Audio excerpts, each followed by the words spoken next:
Dear Penpal, written by Adelaide Carew. You can now find the book on Amazon.com.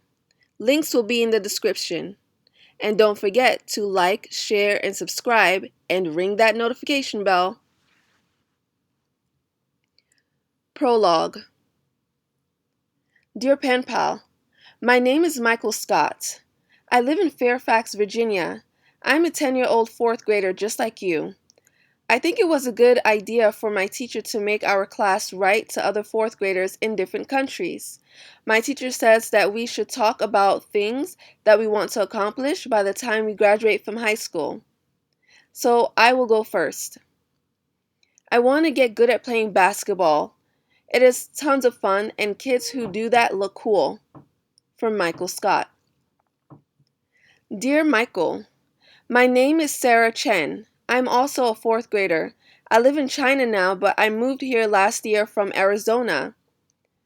My grandparents are originally from this country. I only came back to this country because my Chinese American father is stationed here in the American military. So I guess you can call me an army brat. Lucky for me, both of my parents already speak the language. I'm the only one who can't speak it that well. My teacher also said that we should talk about what we want to achieve before we go to college. I guess I want to be pretty and popular because I don't really fit in here. From Sarah Chen. Chapter 1. Dear Penpal, the Golden Boy. Great. 8 seconds left on the clock is all I need. With each countdown on the clock, my senses slowly muted down the distractions provided by my surroundings. From the corner of my eye, I can vaguely see the crowds in the stands as they rise up and down in their seats. Whether they are rooting for me or not, their presence continued to diminish their effects on me. What I would look like in front of them if I missed or made the shot seemed irrelevant. All that matters is the here and now. The shouting from both sides of my ears becomes lower and lower until it goes mute in the court. I'm still aware of what is being said because it never changes. The team I'm playing against has chants like, miss it, or go home. Not very creative. But what do you expect from a school whose mascot is a shark? I mean, what the hell would a sea creature be doing on a basketball court? At least I could say my school's mascot is a pirate. Yeah, that's right. We are the pirates, and Wayside are the sharks. All right. That doesn't sound any cooler, but my skills on the court make up for that. The chants that are coming from my school are probably Michael, Tommy, Scott. Hey, Michael, Tommy, Scott. Hey, Michael, Tommy, Scott. Hey. It's chanted in the rhythm that rappers say their words during the chorus of their songs. Yeah, that's my theme song at every game. With 8 seconds to go, my knees are bent with the legs spread apart. At 7 seconds, I bounce the ball twice and let out a breath. By the time the clock goes down to 5 seconds, my head is arched up, arms bent to position the ball, and feet ready to push off. The ball leaves my hand at 3 seconds, and the timer. I stand there still in my movement. 2 and 1. There it was. The ball had made it in the loop. Like magic, my senses were now heightened from every angle around me. The guys in the white and blue jerseys wiped the disappointing sweat from their faces. I am a guest on Wayside's high school's court, and they had just been smoked by my team, Emerson High. I turned my head around with a cocky smile to see my team members using their white and red jerseys to wipe the sweat off their faces with swag. A piece of cake, said one of Emerson's players. It was so easy, I could have done it in my sleep. remarks I heard from another one of my teammates as I remained where I had just made the winning shot, up front and center. It didn't take long for my teammates to come over and put me over their shoulder while beating on their chests. I joined them in making feral noises to add to Emerson's boasting. The entire stadium was now full in my vision again. Wayside's bright lights were beaming on my friends' faces and me. A large portion of the audience was chanting exactly what I thought they were earlier. Michael Tommy Scott. Hey, Michael Tommy Scott. Hey. Now that I could see the people chanting, I noticed the fist bumps that went along with the rhythm of every word in the chant. I have the ever so lovely Emerson cheerleaders to thank for coming up with that adoring chant this past year. My ladies really know how to have their boys back. In return, I always make sure I give them my full and undivided attention. I'm fiending to get out of here, I say as a teammate starts to put me down. My victory parade is fun and all, but I'm eager to get to bed.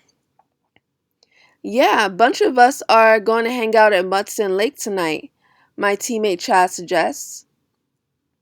Uh, about that, I said as I tried to formulate an answer. Don't tell me you're trying to dip out of another party, Chad continues. I'm not. It does suck letting them down. The guys kept chastising me. Ah, I would like to, but unlike you guys' neglectful parents, mine actually gave me a curfew. Ooh! Some of the people around me shout while putting their hands over their mouths. You trying to go, golden boy? Chad said in a playful manner right back. The other people around us continued to instigate by making the same sounds again. Ooh! I'm not your golden boy. As the cheerleaders say, I'm Michael Tommy Scott. Ay, I say with the movement to match my swag. Damn, he's right, my best friend Derek Taylor said to defend me. Michael Tommy Scott. Ay! The rest of the people that belonged to Emerson joined on the chant. This time, the chanting continued all the way to the parking lot. It was light when I had entered the building, and now I was walking into darkness while leaving the building. My eyes squint to adjust to the absence of light. But are you sure you don't want to go, though? Derek says while swinging his arms over my shoulder. There are some guys already down there with drinks, Chad states, while walking backwards and looking at me at the same time. Son, do you know what my father would do to my behind if my mom told him I was missing curfews? I may be Emerson's golden boy, but my parents were not to be trifled with. That's a problem for another day, son, Chad answered with a false sense of seriousness in his tone. Then he began to move closer to my face.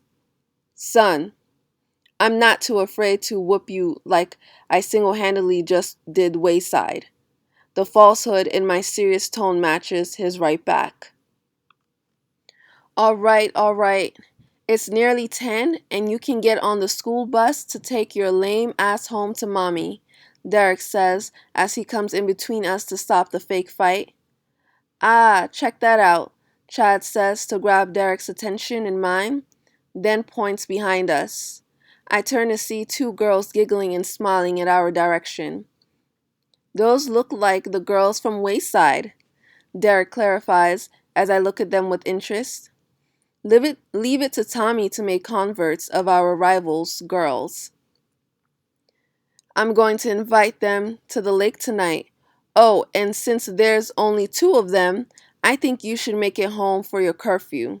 Chad had already pat me on the back and begun walking towards the Wayside girls before he'd finished explaining his intentions.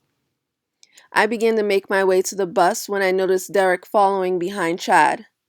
So you're not coming? The bus route also goes to your house. You know, there's two of them, and one will be Chad's, which means without you around, I could actually have the other one.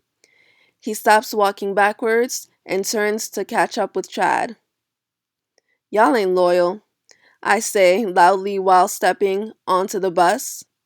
We know, Derek shouts back. Kiss mommy goodnight for me, I hear Chad shout while on the bus. There were a few other students from Emerson who were on the bus that were headed home from the game. The students on the bus were usually wide-eyed freshmen and sophomores. The upperclassmen were probably down in Mudson Lake partying up right now. The kids on the bus didn't, or more so couldn't, attend because they had yet to earn their spot amongst the coolest kids in school. I guess I could feel sorry for them, but hey, this is high school. What did you expect? I plop myself right up in the first seat I can reach. Far too exhausted to even talk, I put on my headphones to listen to the music on my phone. I set the volume quite low so that I don't lose track of time and miss my stop. Stop! Don't look up, he'll see you, I hear a boy's voice from behind me say. I turn around to see both lowerclassmen looking in my direction. At first, they appear startled.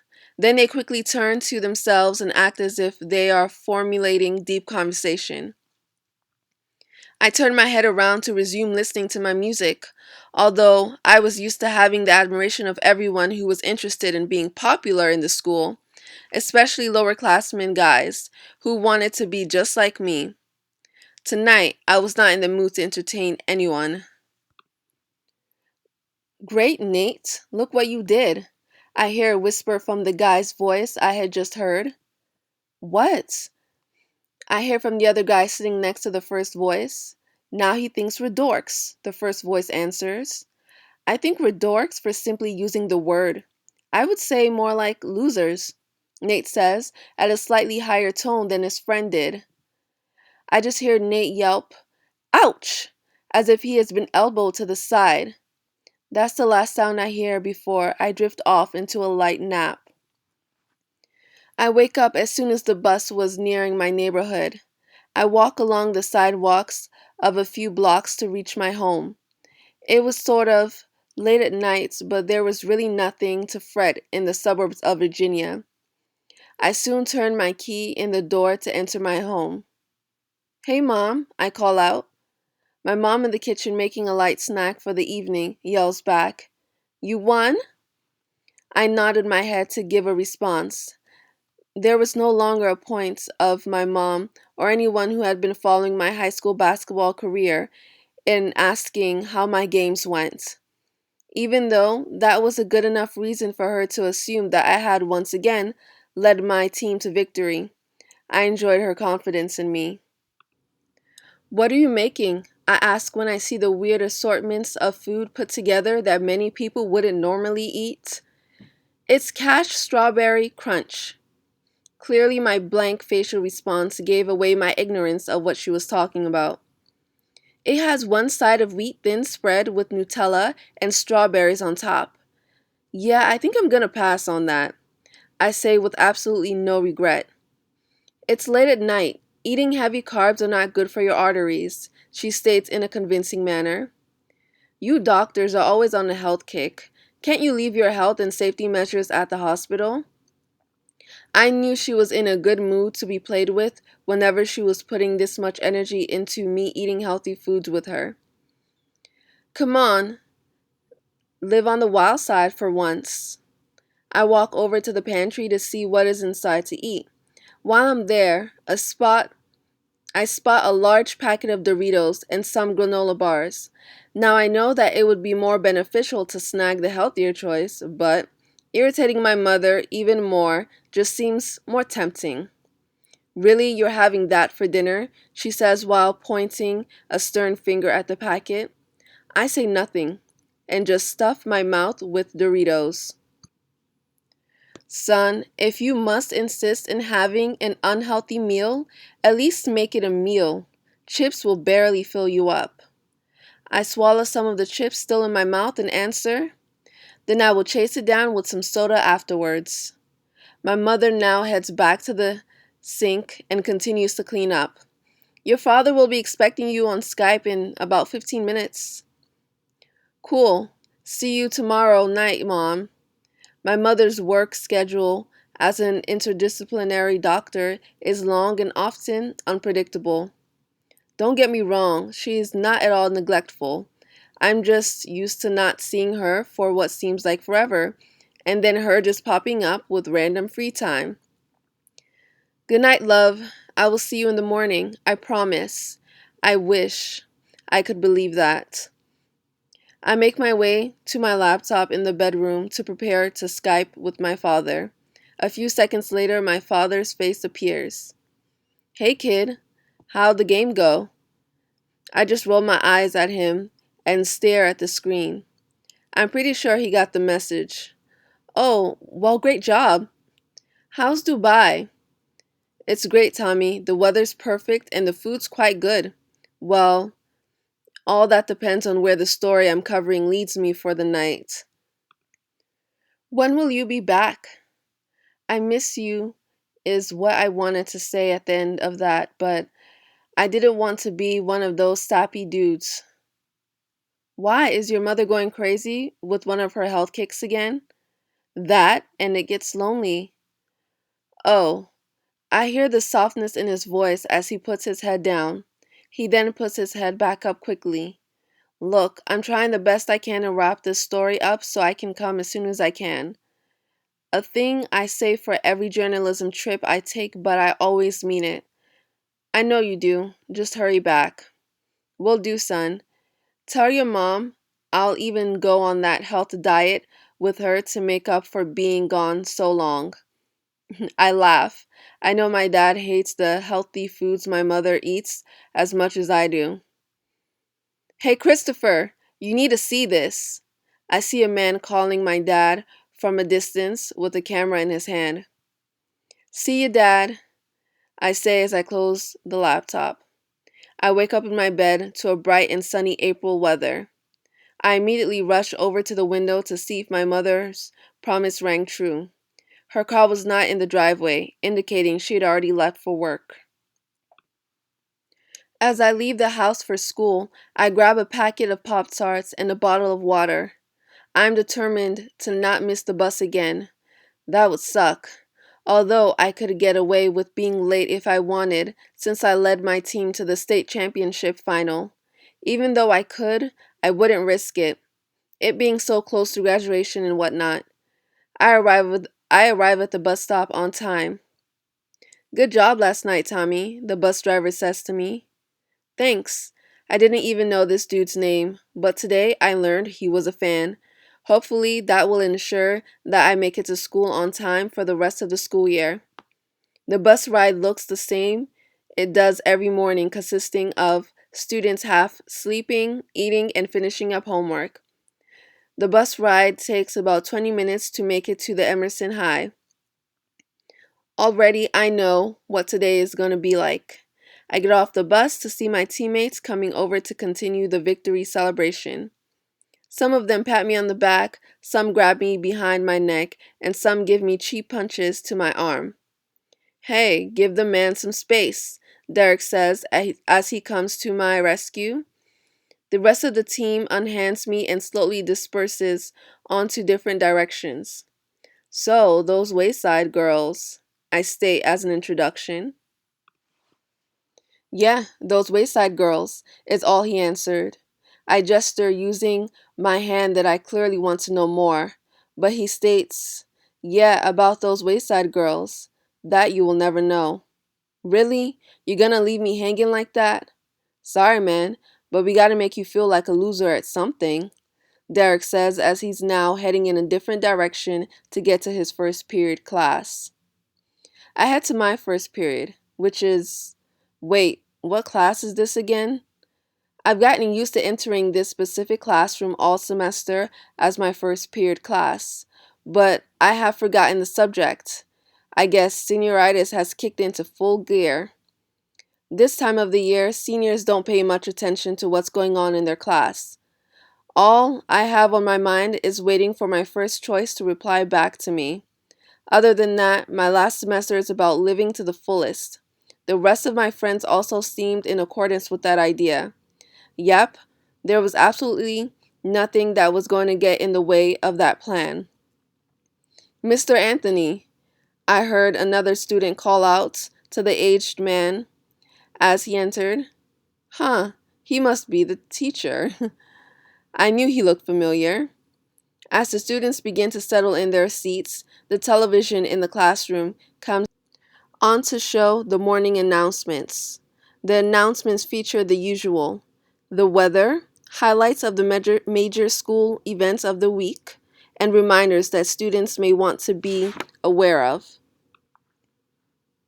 After the brief weather update, the announcements went to the next session in the segments. A guy and a girl begin to deliver the reports on the weekly highlights of Emerson High. The guy's name is irrelevant. The girl's name is Cassandra Velasquez. She transferred here last semester. I've bumped into her a few times and started conversation. I happen to know that she's an Aries, hates the spring but loves the summer, loves her mother's Puerto Rican cooking, and loves brown because she feels it is a neglected color. Oh yeah, before I get carried away with myself, it's not like I have a crush on her.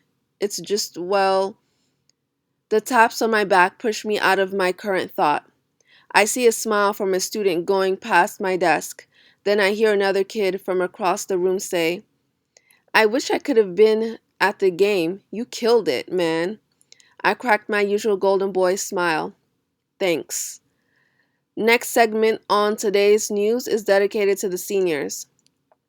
Today marks the first day of April, and 1 month to go until graduation. I hear a new set of voices in another segment. This was usually the segment that most students glanced over. Since the news was dedicated to the graduating class, I'm all ears. I know others in my year would be too. You could tell the immediate division of seniors and the lower classmen based on who was paying attention or not. The announcers continue their broadcast. For seniors who are excited about graduating, there may be something that could actually stand in your way. Yeah, right, is what I think. I already have everything in the bag. Remember those community service hours you were supposed to get started on years ago? And mine is already done. Well, if the full hours are not completed, that could keep you from graduating on time. I mean, at least I thought I was done with. I quickly faded into deep thought about the dealings I had with my community service hours. The background music to this process was of other students in the classroom chiming in on other students about that last announcement. Damn, I'd hate to be that loser who waited until the last minute. They would have spent all this time beating down on the lower classmen only to not leave on time. I heard one prominent voice say, "Forget that. They might have to graduate with me if they keep forgetting simple requirements like that, and I'm a sophomore." The next prominent voice evokes the majority of the students into a burst of laughter. I just sit there wondering, what the hell is my next game plan? Yeah, ain't she sweet, ain't she funny? Look, it's blue tints on my hundreds. Life been going how I want it, yeah. Life been lit just how I want it, yeah, yeah. Now she talking like she want me, yeah. Ayy, wave. Look, life been lit just how I want it. Look, I look like stressing, I be finessing. Dolo in my section, built like a blessing. I look like stressing, I be finessing. Got my muscle flexing, my money stretching. Yeah, ain't she sweet, ain't she funny? Look, it's blue tints on my hundreds. Ayy, life been going how I want it, yeah. Big bands like a main event, already paid the rent. Feeling like winning my favorite boy, I was made for this. Flex mode on gym rat, I been that young legend, oh. Them boys can't with it, I ain't shy, I'ma let them know. All of my just be multiples of 10, I'm fed to win, All of my be comfortable with sins from his to gin, Be hating because I've been ballin' and they gotta ride the bench again. Ain't gotta wonder, I know when she callin' that she tryna ride that again. Keep it a C note, guess it's D-League, they could be more. I brought the A game, gripping them B cups by the seashore. Filling up my rubber band, 100 band, I need that. Big dog, no small bark, I'm cool on your feedback. Yeah, ain't sweet, ain't funny. Look, it's blue tints on my hundreds. Life been going how I want it. Yeah. God look like stressing, I be finessing. Yeah. Dolo in my section, Ay. built like a blessing. And that T. God look like stressing, Wave, life been going how I got want my it. muscle flexing. Okay. Mahogany tint on the skin. I feel like a 10 out of 10. If you hearing it, got in the plan. If not, then somebody been watching the kid. I made it out of a jam. I got some ribbons in front of me blocking you, stuck watching life in the stands. I know that you sick, the drink got me thin, I won't fold under pressure. I'm young and I'm reckless, I'm all the way in it. You see that I'm more than expected. My mind is a treasure, I get it. Deposit come from overseas. My coin up, I'm the bag boy, yeah, I tote bread for the sound click. Pretty thing, quick to crack a smile for me, yeah, I gave it that joystick. Dab at the pen with no manners, before then I'm copping a mo with the palace. I'm out of the street, it's been legit. I used to be broke, I'm up a few chips, you can tell by the drip. Ain't nobody telling me. Won't smile for the flick, you know what it is. Ain't sweet, ain't funny. Look, it's blue tints on my hundreds. Life been going how I want it. Yeah. Life been lit just how I want it. Yeah, yeah. Now she talking like she want me. Yeah, ayy. Wave. Look, life been lit just how I want it. God look like stressing, Dolo in my section.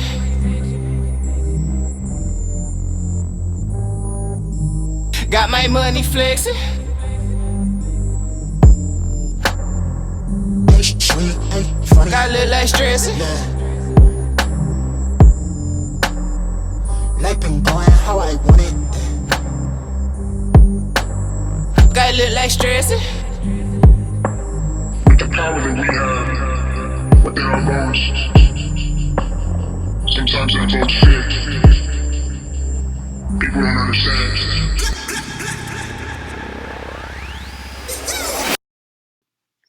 Hi everyone, it's the author here, Adelaide Carew, and today we're just going to take a deep dive into the first chapter of Dear Diary. Okay, so in the first chapter we meet Michael Tommy Scott, which is basically how it should be pronounced, the golden boy. He is your typical teen dream, but he's also, despite what you see at the very beginning and despite the title of the first chapter, he's, very normal. And I really wanted this story, especially this chapter, to quickly dive into the dual sides of him, how he can be a complete spectacle in public when he's on the court, and when he's not, he can become quite normal. He can dial it down. Not a complete, 360, but dial down from what others may see. And let's see, so his friends, Chad. Chad was such a fun character to write. He is the funnest. You are going to have such a great time every time he's in a scene, so get ready for that. Okay, and then also you're gonna see how he interacts with different people and how they basically work as puzzles to form his one piece, and who his identity is and how he's shaped.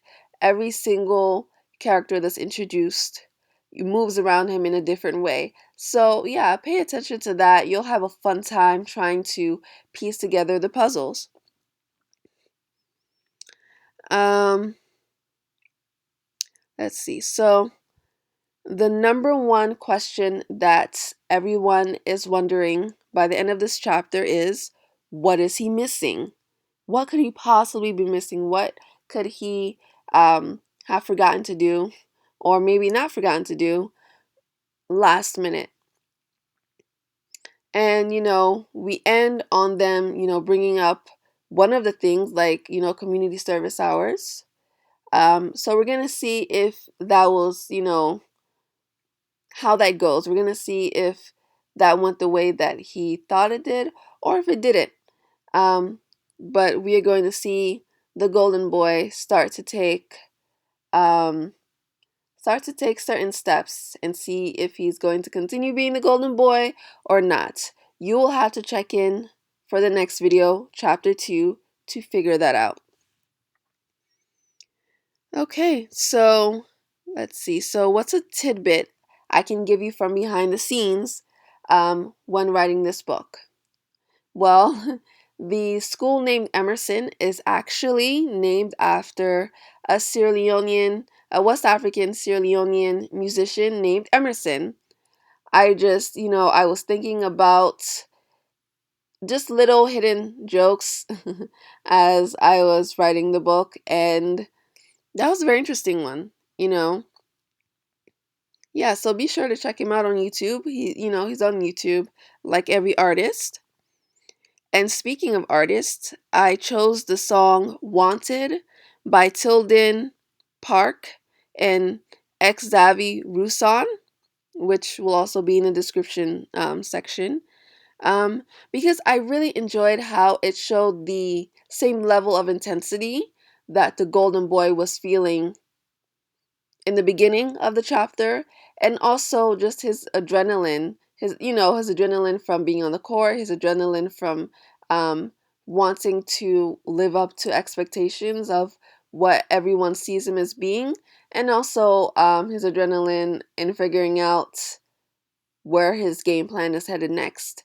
You know, the song definitely mentions lyrics like stress and um and that's definitely, something that it's kind of like he felt kind of pressured and stressed out during his game, but at the same time he was very calm and collected and had a lot of swag to it. So yes, that's another thing. Pick at some of the lyrics that go along with some of what the first chapter really represented about the golden boy, and let me know ways that you see that it also relates in the comment section. Okay, so if you want me to answer your questions for future chapters, just follow me on Instagram, which is at indiehood, and also link will be in the description, and I will answer your questions for upcoming videos. Okay, and yeah. So I will be seeing you soon. Don't forget to like, share, and subscribe, and hit that notification bell. And that's all.